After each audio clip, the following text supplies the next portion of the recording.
Hello, friends. This is Dave Hurwitz, executive editor at ClassicsToday.com, here with what is without a doubt the most amazing realization, and I mean realization, not just recording, of Bach's The Art of Fugue. This was kind of a cult record in the day, and when it came out on CD in 1995, it was even more cultish because more people got to join. And I'm a member of that cult. I think it's cool. It's the Bach-Malloch Art of Fugue, which he calls the art of fuguing. And it's almost impossible to describe what this is. I mean, it's the art of fugue, sort of, kind of. Mostly pretty literal, but it has its moments. It's arranged for the following ensemble. Wait a minute, I got it here.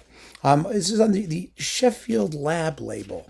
Remember Sheffield Labs? They're still around. They've got a website. Apparently the stuff still exists. And the ensemble consists of, let's see, 1, 2, 3, 4, 5, 6 first violins, 1, 2, 3, 4, 6 second violins, 5 violas, 4 cellos, 2 basses, 3 flutes, doubling piccolos and alto flutes. See, this is where things get interesting.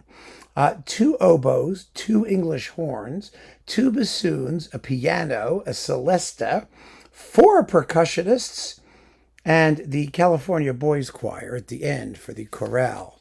You know, what is it? For deinen Thron tret ich hier mit. That's how it ends, with the chorale. But wow, is this wacky. I mean, that ensemble is used in the most imaginative way.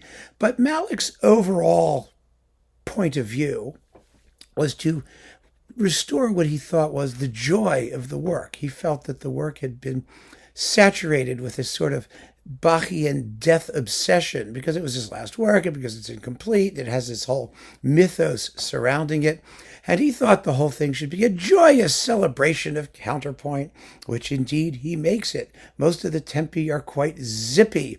The orchestration, as you can hear from the list here, is at times rather zany. The 8th fugue, particularly, has a little musical parenthesis, whereas Malloch says he takes us on a little excursion trying to detail the impact of the art of fugue on later music, and it runs all the way up to the 1812 overture before vertiginously zipping back to the original Bach fugue thing.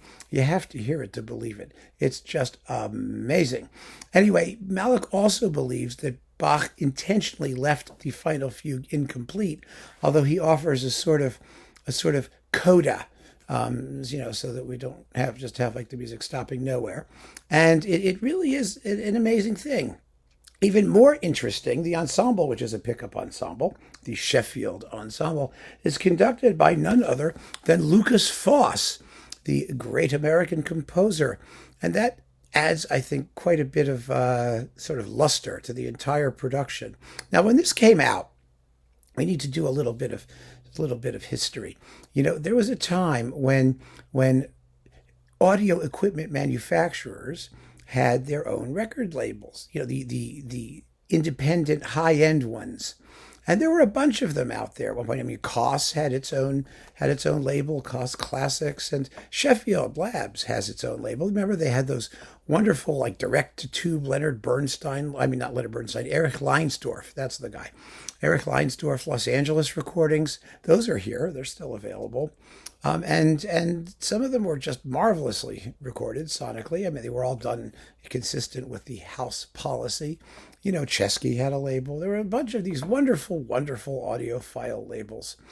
And this was definitely one of them. And, you know, you could find them sort of, you know, they had sort of shaky distribution.